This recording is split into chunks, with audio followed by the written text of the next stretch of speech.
అందరూ బాగున్నారా? దేవుని యొక్క మహా ఉచితమైన కృపను బట్టి మరి 2022వ సంవత్సరం దేవుడు మనల్ని ప్రవేశింపజేశాడు. చాలా కాలం అయిపోతుంది.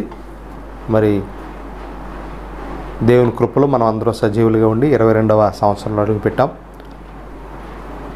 అనేక విషయాలు మనం నేర్చుకుంటూ ఉన్నాం, ధ్యానిస్తూ ఉన్నాం. దేవుడు మనకిచ్చిన ఈ ఆయుష్కాలను బట్టి మనం ఎంతగానో దేవుడిని మహింపరుస్తూ ముందుకి కొనసాగుతూ ఉన్నాం. రాబోయే దినాల్లో బైబిల్ గ్రంథం గురించి మనం ఆలోచించే దేవుని సన్నిధిలో స్త్రీకి గల ప్రాధాన్యత, దేవుని సన్నిధిలో స్త్రీకి ఉన్న ప్రాధాన్యత, లేకపోతే దేవుని సన్నిధిలో స్త్రీ యొక్క ప్రాధాన్యత అనే అంశం మీద ఆది కాండము నుండి ప్రకటన గ్రంథం వరకు స్త్రీలను గూర్చి వివరణ మనం నేర్చుకోబోతూ ఉన్నాం. ఎందుకంటే స్త్రీలను గురించి ఎంతోమంది మాట్లాడుతూ ఉన్నారు. యూట్యూబ్లో అలాగే టీవీ ద్వారా స్త్రీల గురించి ఎంతోమంది మాట్లాడుతూ ఉన్నారు. స్త్రీ యొక్క ప్రాముఖ్యతను గురించి ఎంతోమంది వివరిస్తూ ఉన్నారు. అసలు దేవుని కోణములో లేదా బైబిల్ కోణంలో స్త్రీకి ఉన్నటువంటి ప్రాధాన్యత ఏమిటి? లోకంలో ఎన్నో రకాల విధానాలు ఉన్నాయి. స్త్రీ అవమానపరచబడుతుంది, అగౌరవపరచబడుతూ ఉంది, హేళన చేయబడుతూ ఉంది. ఎన్నో మతాల్లో స్త్రీకి ఎంతో అవమానకరమైన పరిస్థితులు ఉన్నాయి, మీ అందరికీ తెలుసు. కానీ దేవుడైన, సజీవుడైన, సత్యవంతుడైన, జీవాధిపతి అయిన మన దేవుడు ఆయన గ్రంథమైన పరిశుద్ధ గ్రంథంలో స్త్రీకి దేవుడు ఎలాంటి ప్రాధాన్యత ఇచ్చాడు అని మనం ఆలోచన చేసినప్పుడు, సృష్టిలోకి వెళితే దేవుడు ఆదామును చేశాడు. తర్వాత ఆదాము యొక్క ప్రక్కటెముకల నుండి అబొమ్మను చేశాడు. అబొమ్మను చేసిన తర్వాత అబొమ్మ ఏదైనా వనంలో సాతాను మాటకు లోబడి ఆజ్ఞను అతిక్రమించి వారిద్దరూ పాపంలో పడ్డారు. దేవుడు వారిని శిక్షించాడు. వారు మహిమను పోగొట్టుకున్నారు. తర్వాత దేవుడు మాట్లాడడం మానేశాడు.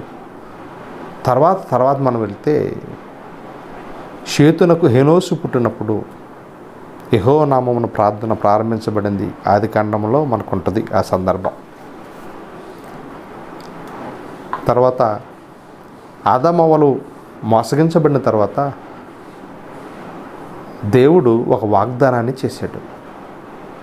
తన కుమారుణ్ణి స్త్రీ సంతానముగా భూమి మీదకి రప్పిస్తాను అన్నాడు. స్త్రీ సంతానం వచ్చి ఎలాంటి కార్యాలు చేస్తుందో చెప్పలేదు, కానీ స్త్రీ సంతానం వస్తుంది అని ఆది కాండంలో వాగ్దానం చేశాడు. దేవుని కుమారుడు రాబోతున్నాడు అనే సత్యాన్ని అప్పుడే వాగ్దానం చేశాడు.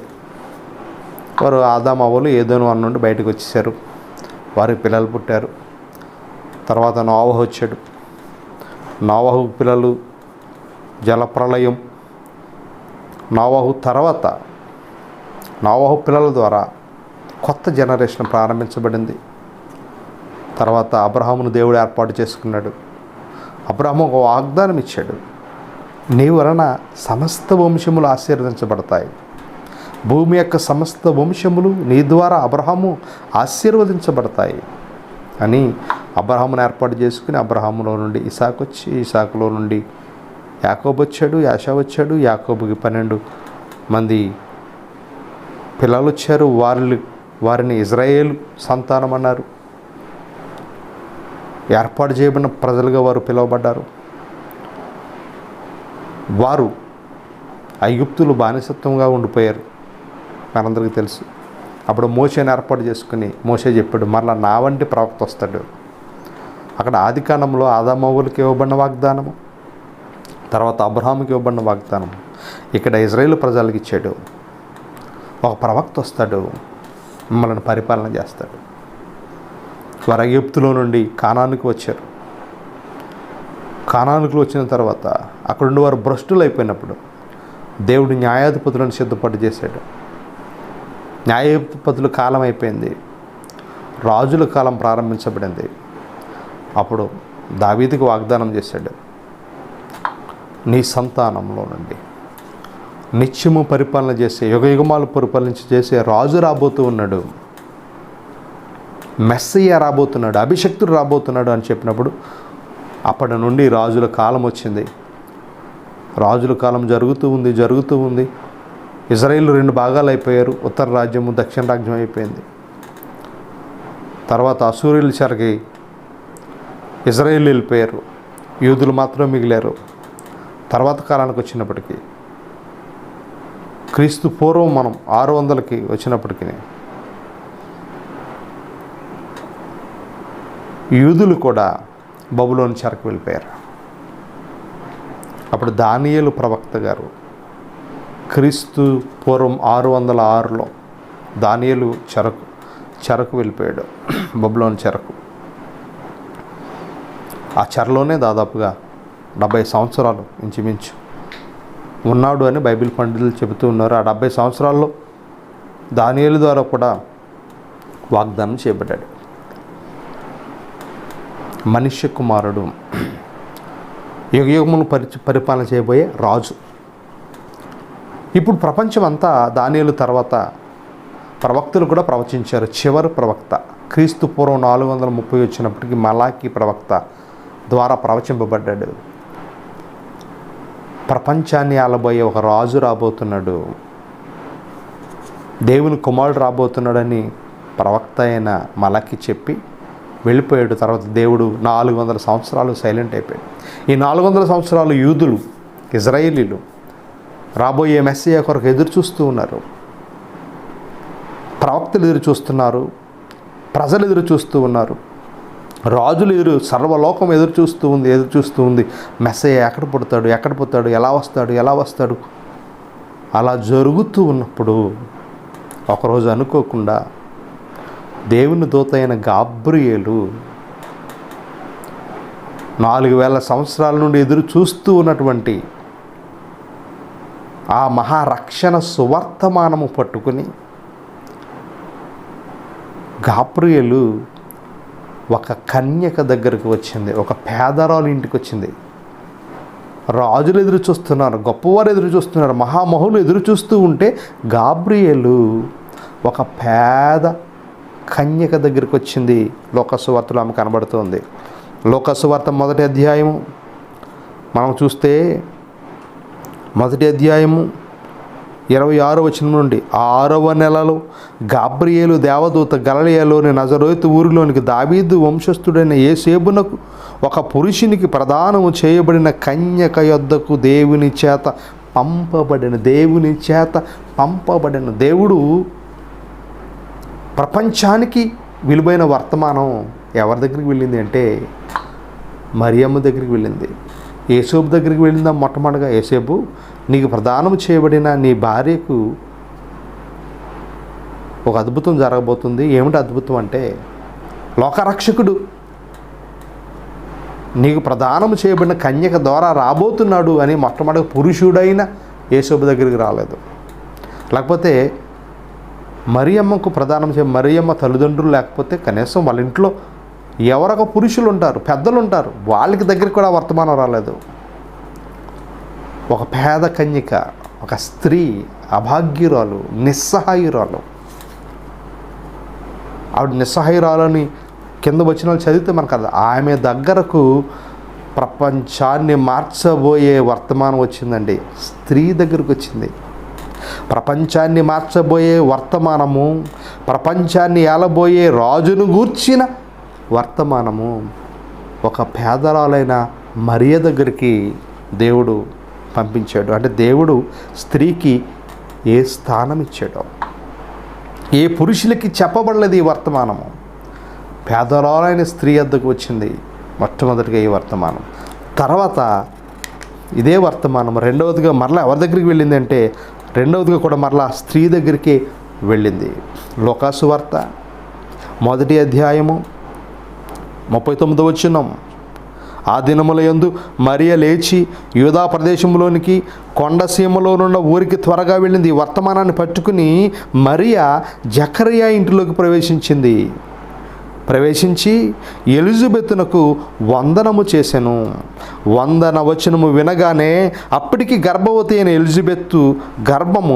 ఎలిజబెత్తు పరిశుద్ధాత్మతో నిండుకునుంది. నిండుకుని ఏమందట, బిగ్గరగా ఇట్లనను, స్త్రీలలో నీవు ఆశీర్వదించబడిన దానవు, నీ గర్భఫలము ఆశీర్వదించబడును. నా ప్రభువు తల్లి నా యొద్దకు వచ్చుట నాకు ఎలాగూ ప్రాప్తించెను. అంటే దేవుని యొక్క మహారక్షణ సంకల్పము రెండవ స్త్రీ అయిన ఎలిజబెత్ దగ్గరికి వెళ్ళింది. అంటే దేవుడు తన రక్షణ సంకల్పాన్ని ప్రవక్తలకి, రాజులకి, మహామహులకి చెప్పిన తర్వాత సైలెంట్ అయిపోయిన దేవుడు 400 సంవత్సరాల తర్వాత మరలా ఆ వర్తమానాన్ని పేదరాలైన కన్యకైన మరియ వద్దకు వచ్చింది. రెండవ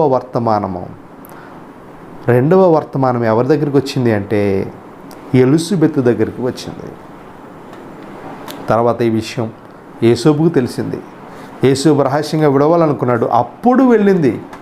యేసోబు విడిచిపెట్టేయాలనుకున్నప్పుడు యేసేపు దగ్గరికి ఈ వర్తమానం వెళ్ళింది. ఇంకెవరికి తెలీదు. అంటే స్త్రీకి దేవుడు ఏ స్థానం ఇచ్చాడు? తన రక్షణ ప్రణాళికను మొట్టమొదటిగా బయలుపరచబడింది స్త్రీలకే అని లేఖనం చెప్తా ఉంది. స్త్రీకి దేవుడు ఏ స్థానం ఇచ్చాడో మనం ఆలోచన చేస్తే, ఆయన పుట్టుకను కూర్చున్నటువంటి స్థానము. ఆయన పుట్టాడు, 33.5 సంవత్సరాలు జీవించాడు. తండ్రి తనకిచ్చిన వర్తమానాన్ని ఇచ్చి తన శిష్యులకు నేర్పించి ఆయన వెళ్ళిపోయాడు.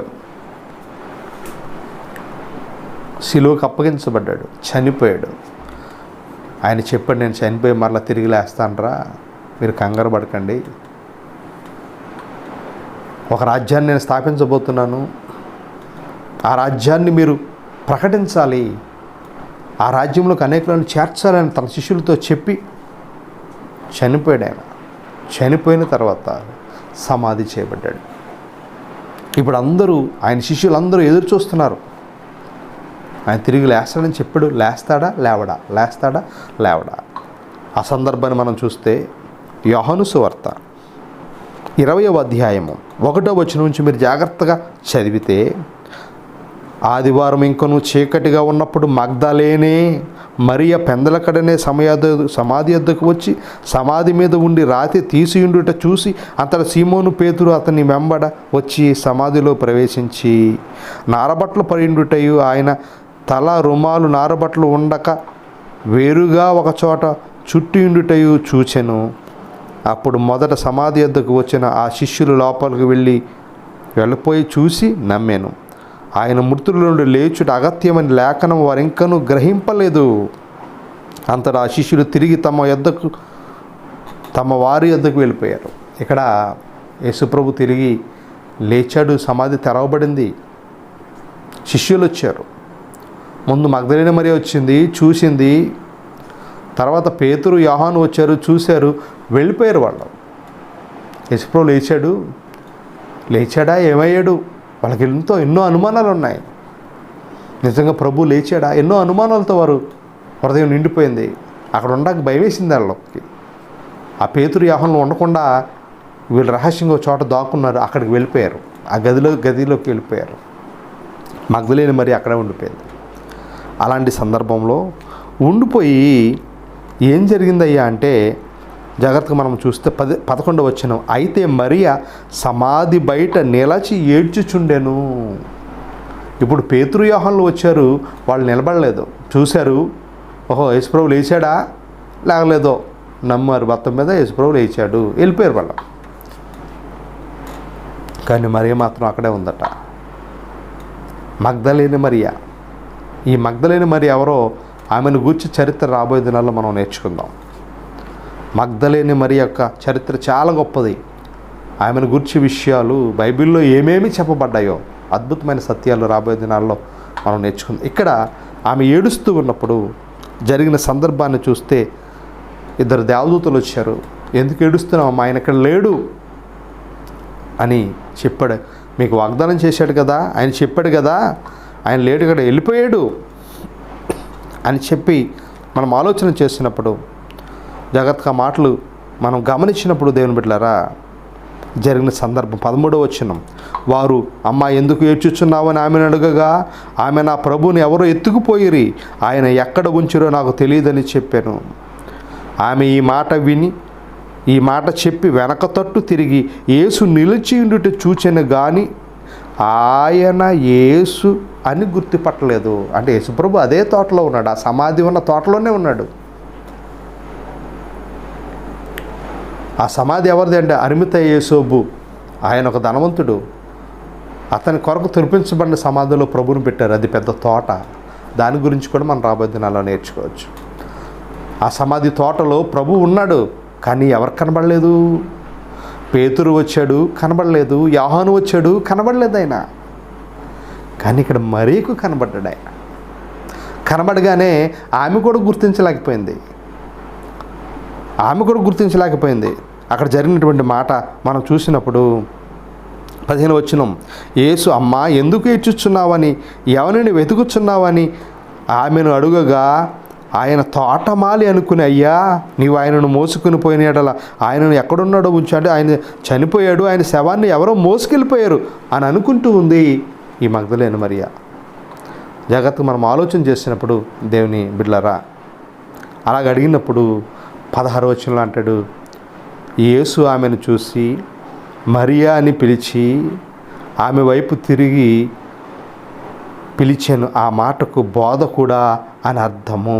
జాగ్రత్తగా ఈ మాటలు మనం చూస్తే, జాగ్రత్తగా ఈ మాటలు మనం పరిశీలిస్తే, ఎప్పుడైతే ప్రభువు పిలిచాడో ప్రభువుని చూసింది. రబ్బూని, బోధకుడిగా అర్థమైపోయింది. అంటే ప్రభు తిరిగి లేచిన తర్వాత తన మొదటి ప్రత్యక్షత స్త్రీకి ఇచ్చాడు. ఎంత గొప్ప భాగ్యం అండి. ప్రభువు పుట్టబోతున్నాడు అనే ప్రత్యక్షత మరియ దగ్గరికి వచ్చింది, ఎలిజబెత్ దగ్గరికి వచ్చింది. ప్రభు తిరిగి లేచిన ప్రత్యక్షత పేతురు వచ్చాడు సమాధి దగ్గరికి, యోహాను వచ్చాడు, వారికి ఇవ్వబడలేదు. మగ్దలేని మరియకి ఇవ్వబడింది. అంటే బైబిల్ గ్రంథంలో స్త్రీకి దేవుడు ఎలాంటి స్థానం ఇచ్చాడో, ఇంకా అనేక ఆత్మీయ విషయాలు సవివరముగా వచనం వెంబడి వచనం మనం పరిశీలన చేయబోతూ ఉన్నాం. పునరుద్ధాన ప్రత్యక్షత బైబిల్ చరిత్రలో, పాత నిబంధన గ్రంథములో పాత నిబంధన భక్తులకు తెలియని ఈ పునరుద్ధాన చరిత్ర, ఈ పునరుద్ధాన భాగ్యమును మొట్టమొదటిగా స్త్రీ అయిన మగ్దలేని మరియకు దేవుడు కనపరిచాడు. ప్రభు కనపరిచి ఏం చెప్పాడో ఆ మాటలు చదువుకుని మనం ముగింకి వెళ్ళిపోదాం. 18వ వచనంలో ఏమంటున్నాడు తెలుసా? మగ్దలేని మరియ వచ్చి నేను ప్రభువుని చూచితిని అని. దానికి ముందు పై వచనాలు ఒకసారి చదువుతాం. యేసు ఆమెతో నేను ఇంకనూ తండ్రి ఎద్దుకు ఎక్కుపోలేదు గనుక నన్ను ముట్టుకోవద్దు. ఆ మాట ఎందుకు చెప్పాడో దాన్ని కూడా నేను మీకు వివరిస్తాను, కానీ ఇప్పుడు అది సందర్భం కాదు. అయితే నా సహోదరుల యొద్దకు వెళ్ళి నా తండ్రియు మీ తండ్రియు, నా దేవుడు మీ దేవుడినైనా వాని యొద్దకు ఎక్కుపోవచ్చున్నానని వారితో చెప్పాను. ఇక్కడ కూడా ఈ సందర్భం యేసుప్రభు నా దేవుడు అని ఎందుకన్నాడు, ఆ మాటకు కూడా దాని భావాన్ని నేను మీకు చెప్తాను, కానీ అది కాదు. దాన్ని మనం కొంచెం ముందుకు వెళితే 18వ వచనంలో చూస్తే మగ్దలేని మరియ వచ్చి నేను ప్రభువును చూచి తిని ఆయన నాతో ఈ మాటలు చెప్పమని శిష్యులకు తెలియజేశాడు. అంటే మొట్టమొదటి పునరుద్ధాన వర్తమానాన్ని చెప్పింది ఒక స్త్రీ. ఎంత గొప్ప భాగ్యం. పునరుద్ధాన వర్తమానాన్ని ప్రకటించింది ఎవరు తెలుసా అండి? స్త్రీ ప్రకటించింది. యేసుప్రభు వెళ్ళిపోయిన తర్వాత, పరిశుద్ధాత్మ దిగి వచ్చిన తర్వాత ఈ పునరుద్ధాన సందేశము పేతురు ప్రకటించాడు అపోస్తలుల కార్యాల్లో. అప్పుడు 3000 మంది రక్షింపబడ్డారు. ఎంత గొప్ప భాగ్యమో చూడండి. ఈ పునరుద్ధాన సందేశము మొట్టమొదటి పునరుద్ధాన ప్రసంగం చేసింది బలహీనురాలైన ప్రభువును ప్రేమించే స్త్రీ మగ్దలేని మరియ. అంటే ప్రభు యొక్క రక్షణ సంకల్పములో ముఖ్యమైన సూత్రధారులుగా స్త్రీలు కనబడుతున్నారు. అందులో మొట్టమొదటిగా యేసు తల్లిగా పిలువబడిన మరియా, ఎలిజబెత్, మూడవది మగ్దలేని మరియా. దేవుని యొక్క రక్షణ సంకల్పంలో దేవుడు వారికి విశుద్ధపరిచాడు. అంటే స్త్రీలను దేవుడు ఎంతగా ప్రేమించాడో స్త్రీకి బైబిల్ గ్రంథంలో ఏ స్థానం ఇచ్చాడో ఇది ప్రారంభమే. రాబోయే దినాల్లో అనేక విషయాలు మనం పరిశీలన చేయబోతూ ఉన్నాం. దేవుని సన్నిధిలో స్త్రీకు ఉన్న ప్రాధాన్యత, స్త్రీలకున్న ప్రాముఖ్యత, స్త్రీలు చేసిన కార్యాలు, దేవుడు స్త్రీలను ఎంతగా ప్రేమించాడో. పురుషుల కంటే స్త్రీలను దేవుడు ఎక్కువగా ప్రేమించాడా? పురుషులతో సమానమైన స్థానము దేవుడు స్త్రీకి ఇచ్చాడా? దీని మీద ఎన్నో విమర్శలు ఉన్నాయి, ఎన్నో రకాల ప్రసంగాలు, ఎన్నో రకాల పద్ధతులు ఉన్నాయి. కానీ నేను ఎవరిని వివరించట్లేదు. కానీ వాక్యం ఏం చెప్పిందో, దేవుడు స్త్రీకి ఏ స్థానం ఇచ్చాడో అనే విషయాలు మనం రాబోయే దినాలు నేర్చుకోబోతున్నాం. ఈరోజు మీరు గమనించాలి, నా తల్లి, నా చెల్లి, దేవుడు నిన్ను ప్రేమిస్తూ ఉన్నాడు. నువ్వు బలహీనురాలైన స్త్రీవా? దేవుడు నీతో ఉన్నాడు. ఆయన నీ కొరకు ఏదైనా చేయడానికి సిద్ధముగా ఉన్నాడు. స్త్రీలను దేవుడు ఎంతగా ప్రేమిస్తున్నాడో ఆయన రక్షణ సంకల్పం ద్వారా మనకి అర్థమవుతూ ఉంది. ఇంకా అనేక ఆత్మీయ విషయాలు నేర్చుకుంటూ స్త్రీ యొక్క గొప్పతనాన్ని, దేవుడు స్త్రీకి ఇచ్చినటువంటి పాత్ర, లేకపోతే దేవుడు స్త్రీకి ఇచ్చిన స్థానంను గురించి 80 ఎపిసోడ్స్ సిద్ధంగా ఉన్నాయి. ఇది మొదటి ఎపిసోడు. ఇంకా మీరు 79 ఎపిసోడ్స్ స్త్రీని గూర్చిన అద్భుత విషయాలు నేర్చుకోబోతూ ఉన్నారు. ఈ ఆత్మీయ సందేశం ద్వారా దేవుడు మిమ్మల్ని, మీ కుటుంబాలను దీవించునుగాక. ఆమేన్. God bless you.